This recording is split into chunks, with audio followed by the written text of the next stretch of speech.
Hello friends, હું છું રૂપલ અને શ્રી ઝવેરચંદ મેઘાણી કૃત નવલિકા બુરાઈના દ્વાર પરથી કોળી અને કોળણ ચીભડા વેચવા બેઠા હતા. શાકપીઠની અંદર હાટલું ભાડે રાખવાની 2 દાડા સારું શું જરૂર છે? એટલે શેરીમાં રસ્તા પર પછડી પાથરીને ચીભડા મૂક્યા હતા. પણ 2ના 4 દિવસ થઈ ગયા હતા. જુવાન જોડલું હતું. ચમનલાલ શેઠના બાથરૂમમાં જઈને એકવાર જો તેલનું મર્દન લઈને માયશ્વરી સુખડના સાબુથી અંધોડ કરે અને ટુવાલે શરીર લૂછે તો કોળી અને વાણિયા વચ્ચેનો રૂપભેદ કોણ પારખી શકે? એવા એ કોળી અને કોડણના લાવણ્યવંતા ઘાટીલા અને લાલ ચટકી ઉપડતા શરીરે એવા રૂપ હતા. સંસાર જો તપોવન હોય અને પરસેવો ટકાવીને પેટ ગુજારો કરવો એ જ સાચો યજ્ઞ હોય તો આ 2 જણા સાચો યજ્ઞ જ કરી રહ્યા હતા. 2 ઉપવાસી હતા. ધૂપમાં બેઠા હતા. એક આસને બેઠા હતા. ધૂળના વંટોળા ગરીબના હવળના ધુમાડાસા ઉડતા હતા અને 2ના મોં ઉપર આનંદનો ઉલ્લાસ મલકતો હતો. હવે 2 ફાટ મતીરા રહ્યા છે. જત નીકળી જઈએ તો ભાગીએ. હા, હવે રોટલા પણ એક ટંકના જ બાકી છે. 2 દીના ઘડી લાવી હતી તેને હાટે 4 દીના ગદરી ગયા. માતાજીએ સે પૂરી ખરું, પણ હવે રોટલા કંઈક ફૂકાણા હો. ભેડું કંઈક શાક અથાણું ના મળે ખરું ને? એટલે પાણીને ઘૂંટડે ઘૂંટડે. અરે તમે જુઓ તો ખરા, હોશિયાર થઈને આટલા ચીભડા કાઢી નાખો ને એટલે સાંજે અમરા પર ભેળા થઈ જઈએ. અધરાત થઈ ગઈ હશે તોય મારી માં ઊના રોટલા ઘડી દેશે ને હું લસણની ચટણી વાટડી નાખીશ. માટે તમે હિંમત રાખીને આટલા વેચી કાઢો મારા વાલા. નાના બાળકને પ્રોત્સાહન કરતી હોય તેવે શબ્દે ધણીને ચાનક આપતી બાઈ પોતાના ધાવણ વિહોણા સ્તનો ચૂસી રહેલા નાના બાળકને પણ પાલવ તાણવા જાય છે ત્યાં પાછી બીજી બાજુ પીઠ ઉઘાડી થઈ જતી હતી. છોકરા છાતીમાં માથું માર માર કરતો હતો, પણ ઘરાક આવે જ છે ક્યાં? અરે આવે શું નહીં? તમે મોઢામાંથી કંઈક બોલો તો આવે ને. મોરલીને માથે નાગ આવે એમ આવે. આમ જોવો ને, આખી ભીડમાં કાછિયા કેવી બોલી બોલે છે અને તમે તો સાવ જીભ જ હલાવતા નથી. મને એવું વેણ કાઢતા ને સમય રાગે નાખતા આવડે નહીં હો. નો શું આવડે? ધીરે સુરે બાઈ પુરુષને પઢાવવા લાગી. જો આ સાકરિયા મેવા લે, આ મધના ઘડા લઈ જાઓ, અમૃતના મેવા લૂંટી જાઓ. લ્યો બોલો એમ. લજામણીનો છોડ જાણે એનું જડબું ફાટ્યું જ નહીં, બસ નીચે જોઈ ગયો. ઓય માટીડો, નારી ઘડતા ઘડતા તને નર ઘડ્યો લાગે છે ભગવાને. 2 જઈના શેર, આ અમૃતના કૂંપા, 2 પૈસાના શેર, આ સાકર ટેટી, 2 જઈની શેર, આ મીઠા મેવા 2 પૈસે શેર. આ ખેસ ધારી વેપારી આવી ને ઊભા રહ્યા. ઘેરે વિવાહ છે. સાંજે જાનના માણસોને પીરસવા ચીભડાનું શાક કરવું છે. પૂછે છે 100 ભાવ. 2 પૈસે શેર બાપા. અમૃત રોખો માલ છે. આનાના 2.5 શેર તો ઓલી દુકાને આપે છે. ના બાપા, અમારે પોસાય નહીં, અમે પરગામથી આવીએ છીએ. 4 દીથી ખુવારના ખાટલા છે. અમારે નદીમાં ફૂટિયા ગાડીને માટલા હારીને વાડા પાયા છે ભાઈ. કેળઈના મકોડા નોખા થઈ ગયા છે. એ ઠીક, મહેનત વગર કાંઈ થોડો રોટલો મળે છે. રૂના સટ્ટા રમનાર વેપારીએ કોડણને ભોઠી પાડી. લેખ વાત કર એટલે આખી ફાંટ લઈ લઉં. મારે ઘેર જાન આવવાની છે. અરે મારા ભાઈ, જાનને જમાડવી છે. હજારો રૂપિયાનો વિવાહ કરો છો અને એમાં અમને 4 આના ખટાવવામાં શું બીવો છો? એમાં તમને કેટલો કસ રહેશે? લાંબી વાત નહીં. આનાના 3 શેર તોડી દેવા હોય તો દે. તારા સડેલા બળેલા અડધા ચીરેલા તમામ લઈ જાઓ. ના ભાઈ, અમારા પેટના પાટા ન છૂટે. ઠીક, ત્યારે બેઠા બેઠા ફાંકો ધૂળ. અહીં 2 દી સુધી વેપારી હાટડે અને નીચે બેસનાર એકો એકની પાસે ફરે છે. પણ વારંવાર તેની આ ટાપ આ કોળી બેલડીની ફાટ ઉપર મંડાય છે. કોળી કોડણના અંતરમાં આ વાત પરથી વિચારનું જાણે કે વલોણું ચાલવા લાગ્યું. આ શેઠિયાઓ હજારના રડનાર અને હજારોના ધુમાડા કરીને વરા ઉકેલનાર, પણ શાક પાંદડાની વાતમાં પાઈ પૈસાની ગણતરી છોડતા નથી. કોણ જાણે આપણે કઈ મેળિયું ચણાવી નાખીએ છીએ આ કમાણીમાંથી. આ વેપારી દીકરાને પહેલી જ વિદ્યા એ શીખવે છે કે સામેના પાસેથી કસીને લેવું. અને સામાન્ય છેતરે ચડ્યા તો એવી વાતો થાય છે. ત્યાં તો એક બાઈ રૂમાલ લઈને આવી. હાથ અને પગ ડોકમાં હેમના દાગીના છે, પગમાં ચંપલની જોડી છે, ઝીણો સુંદર સાડલો છે, નાની સી કોથળીમાં પૈસા ઠીક ઠીક છે. કેમ દે છે ચીભડા? જો એવા ભાવ હોય તો તમે કોડી તો લૂંટવા જ બેઠા. લે જોઈક એક શેર, જલ્દી કરજે, મારે મંદિરે જવાનું મોડું થાય છે. એમ શેની જોખસ? જો કડી ચડી ગઈ છે ત્રાજવાની ને નમતું જોઈક બરાબર. છોકરા ફોસલાઈમાં. લ્યો બેન આ નમતું, કહીને કોડીએ 1.5 શેરથી જાજેરો માલ જોખી આપ્યો. હવે એક ચીર દે આ પાકા ચીભડામાંથી. શેઠાણીએ કાપેલા ચીભડા ઉપર બણબણતી માખી ઉડાડીને એમાંથી ચીર માંગી. હજી પાછી ચીર બેન? હા, મફત ક્યાં દેશ? મારો છોકરો જાતા વેત ઘરે માગશે. કોળણને મથી મથીને ગાળેલ કૂટીઓ અને માટલે સારીને 3 મહિના સુધી લગાટ પાયેલ પાણી સાંભળી આવતા હતા. શિયાળવા અને હરાયા ઢોર હાકીને ઉજાગરા તાણેલા. લાવ ચીર દે છે કે નીકરા, લે તારું ચીભડું પાછું. ચીર દેવી પડી. કેમ જાણે કલેજામાંથી ચીર કાપીને આપવી પડી હોય તેવું દર્દ કોળણના અંતરમાં થયું. આવા જીવ સીધ થઈ જતા હશે પૈસાવાળાના, માટે જ આપણે નિર્ધન રહ્યા સારા. નાના, મને તો દાજ ચડે છે. કોક વાર દાદ ન ચડાવીએ ડાયા. પારકો પ્રદેશ છે આપણે રિયા કોળી. કંઈક થાય તો સપાઈ નહીં, આપણા જ વાંકની ગંધ આવે. રોટલામાં તો પીયું મેલી. પેસેન્જરમાં ગીત ગાતો સપાઈ આવ્યો.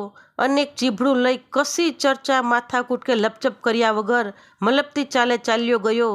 ચીભડા ઉપર આંગળીઓથી તાલ દેતો એ નવું કવાલી ગીત ગાતો ગયો. એ બેઈમાન દિલબર જોબન લૂંટાને વાલે. કોળી અને કોળણ એકબીજાની સામે જોઈ રહ્યા. બાઈ તો ઝેર પી ગઈ હતી. હસીને, એક તાલ છે ને, તને ઓળખે છે? ધણીની આંખોમાં ઠપકો હતો. તમારું તે ફટકી ગયું છે કે શું?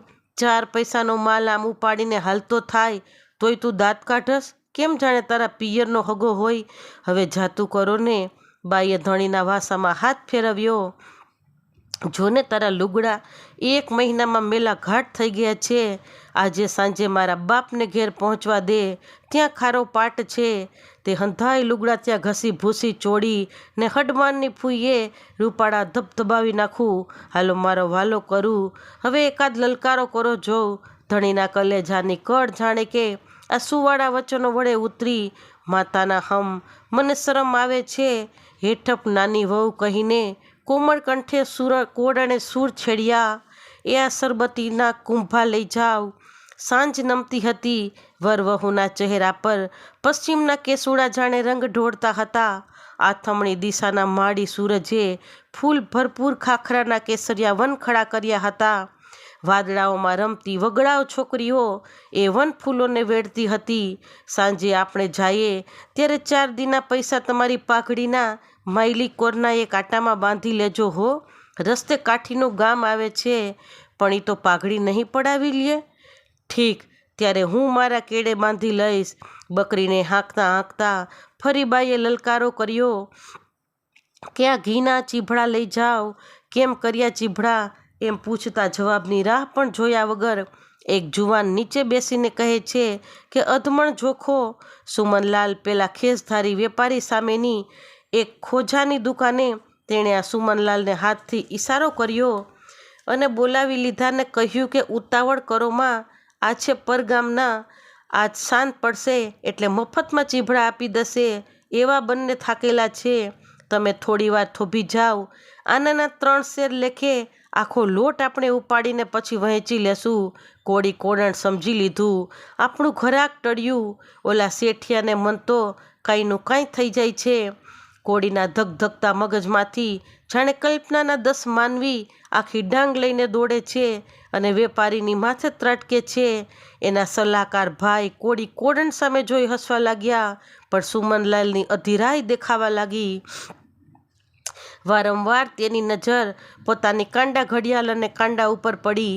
ખેસધારી ભાઈએ એને 5-10 મિનિટ કઢાવી નાખવાના હેતુથી પૂછવા માંડ્યું, કોલેજમાં ક્યારે પાછા જવાના છો? કેટલામો નંબર રાખો છો? હવે LLB થવાને કેટલા વર્ષ બાકી? વિલાયત જશો કે ગાંધીની સ્કૂલમાં જ ભણશો? જે થાય તે ખરું, એવા ટૂંકા અવાજથી પતાવીને સુમનલાલ પાછો એ કોળી કોણણ તરફ વળ્યા. ખેસધારીએ કહ્યું, કા ઘડી ખારું સીધ ભાવ બગાડો છો? મારે મોડું થાય છે. આ ભણેલા આ વિદ્યા શું લીલું કરવાની હતી?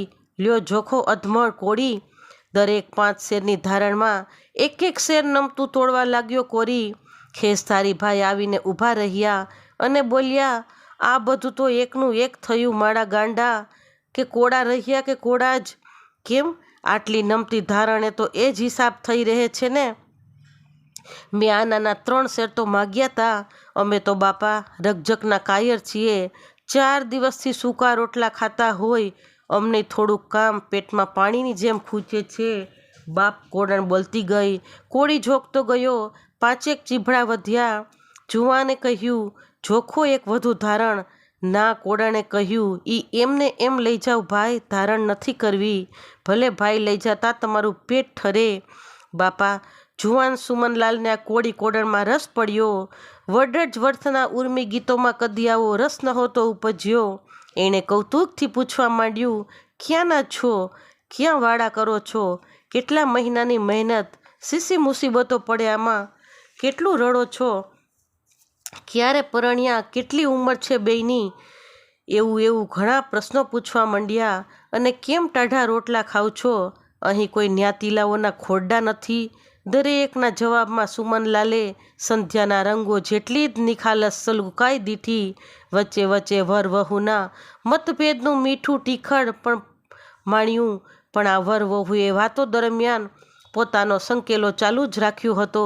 પછેડી ખખેરીને બંને પોતાની ભાડે રાખેલી વખારમાં ગયા. સૂરજ દોડાદોડ ચાલ્યો જાય છે. ક્યાં જાય છે આટલો અધીરો બની? ક્યાં જાય છે? પોતાને સાસરે કે પિતૃ ઘરે? તે તો એ જાણે. છોકરાને કેડે ઝાલીને કોડણ ધણીને એક હાથે બધી લે મેલમાં સાથ દઈ રહી છે.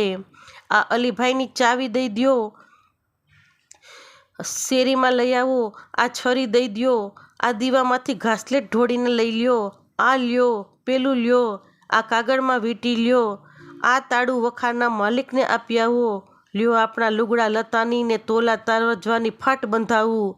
સુંડલો મારે માથે મેલો. અરે ભાન ભૂલ્યા, ઈંઠોણી તો પેલા મૂકો. દરેક આદેશનું મૂંગું પાલન કરતો કરતો ધણી દોડાદોડ કરતો હતો. સુમનલાલ પણ વખારે આવીને તાલ જુએ છે ને બાઈને કહે છે કે તમારું કહ્યું બરાબર ઉઠાવે છે હો. ઉઠાવે નહીં ભાઈ, ઉના રોટલા જમવા છે આજ મારી માના હાથના, ખરું ને એલા?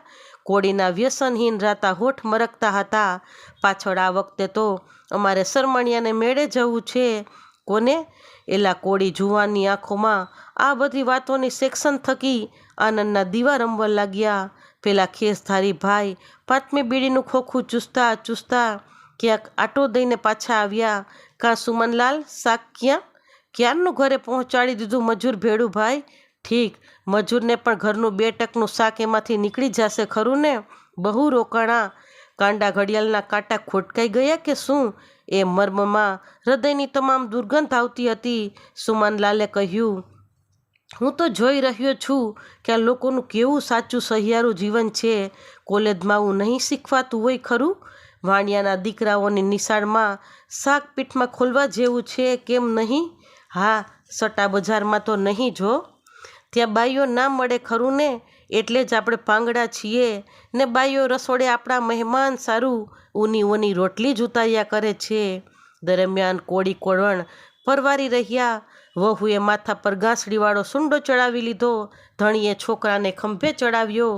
છોકરો બાપને માથે માથું ઢાળીને ત્યાં ને ત્યાં જ ઊંઘી રહ્યો. લ્યો બાપ, રામ રામ. તમારા પ્રતાપે અમે વહેલા ઉના રોટલા ભેગા થઈ જાશું. પ્રતાપ તમારી મહેનતનો બહેન.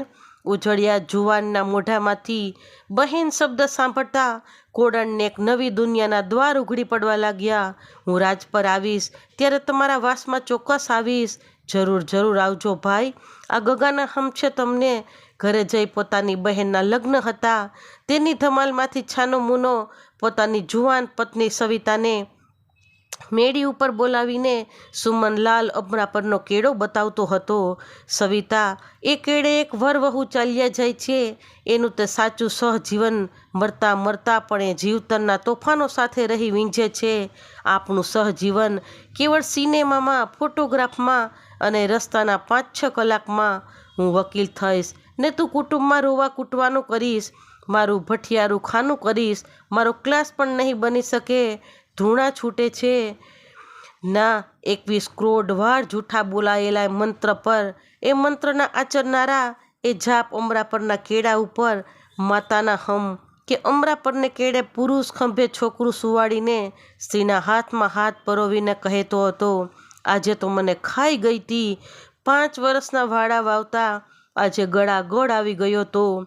અરે ઓલિયા સપાઈઓ અને ઉપર ચીર માગનારી બાઈ તો મારી ખોપરી ફાટ ફાટ કરી મેલી. અને પત્ની બોલી, અરે ગાંડા, ખોપરીને તો ટાઢી રાખીએ. નાના, આમ લોહીના પાણી કરીએ જો રોટલા ન પામીએ તો પછી મેરકાની ટોળકીમાં ભળવું શું ખોટું? રોયા ચોરી? બાઈએ વહુને ચીટિયો ભર્યો. માતાના હમ, કદી છે ને 2 મહિને 3 મહિને જેલ મળે એટલું જ ને? બસ તારે મને કાંઈ નહીં. બાઈએ પ્રેમના તુકારા માંડ્યા. ના, રોટલો તો ત્યાંય મળે છે. ઉલટાના 2 ટાણાના 2 રોટલા, દાળ, શાક અને પેટ પૂરતું તો જેલમાંય આપે છે. પણ ત્યાં તુને 2 વાના નહીં મળે. તારા આંસુડા નહીં સુકાય. શું નહીં મળે? એક આ તારી જમકું ને બીજું આ તારો દીકરો ઝીણ્યો. એટલું જ આ વાડા પાઈને પ્રાણ નીચોવું છું. બાકી આ દુનિયા, શેઠ સાહુકારના સાપરડા તો હવે મને ચોર જ બનાવી રાખેલ છે. કેમ આમ હારી જાઉં છો? જમકુએ ચાંદાના ઉજાસમાં ધણીની આંખો ભીની થતી ભાળી. એના સાદમાં પણ ખરેડી પડી હતી. એણે ધણીને શરીરે હાથ વીંટી હૈયા સાથે ચાપ્યો અને બહાદુર મરદ થઈને આવા માઠા વિચાર કરસ? ઠાકરની વાત હવે નથી ગમતી. કીડીને કણ અને હાથીને મણ દેનારો મરી ગયો લાગે છે. ગાંડા, સંધ્યા ટાણે ઠાકરનું હીણું ના બોલાય. તારે ખંભે તો જો ઝીણ્યો જંપીને સૂતેલો છે, પણ ત્યારે તું અને હું બેય તૂટી મુવા. તોય તાજો રોટલો કેમ મળતો નથી? આ મલક બધો બંગલા મેળ્યુંમાં માલે છે, ગંઠા હારને હીરા પહેરે છે. તારા મારા જેવા 10 નભે એટલી તો એને એમનેમ ગટરોમાં પડે છે. ફોનું ગરામ અને ધૂળપાપ વગર એના દાડા ખૂટતા નથી. ત્યારે આપણને તો પૂરી ઊંઘેય નથી આવતી. તે શું તને વિચારવાયું ઉપડ્યો છે કે શું? મારું મન મૂંઝાય છે. મેરકાની ટોળી મહિને 15 દાડે કેટલું પાડે છે જાણસ તું? તું જમકુનો દાડો ખા. જો હવે વધુ બોલસ તો જો અમરા પરનો સીમાડો આવી ગયો. જમકુએ વરના ગાલ ઉપર ટાઢા હાથ દીધા. સમાજનો સેવક શત્રુતાના ઉઘડું થતા દ્વાર પર છેક ઉંબર સુધી પહોંચી ગયો. જમકુના જનેતા સમા ફોસલામણા એને ત્યાં પાછો વાળી લીધો. શિયાળા વનની લાડી સંભળાતી હતી. ચાંદનીમાં પણ એકાંત અકારી હતી. એ બીક ઉડાડવા માટે બાઈ બોલી, કોઈ કાઠિયાવાડી નો નીકળ્યો? દેન કોની છે આવવાની? માતાજીને નાળિયેર માન્યું છે મેં તો. ત્યાં તો ગામ પાદરના કૂતરા બોલ્યા. તો ફ્રેન્ડ્સ, આવી સત્ય ઘટના લોકવાર્તાઓ અને પ્રેરણાત્મક સ્ટોરી માટે મારી યુટ્યુબ ચેનલને please like, share and subscribe.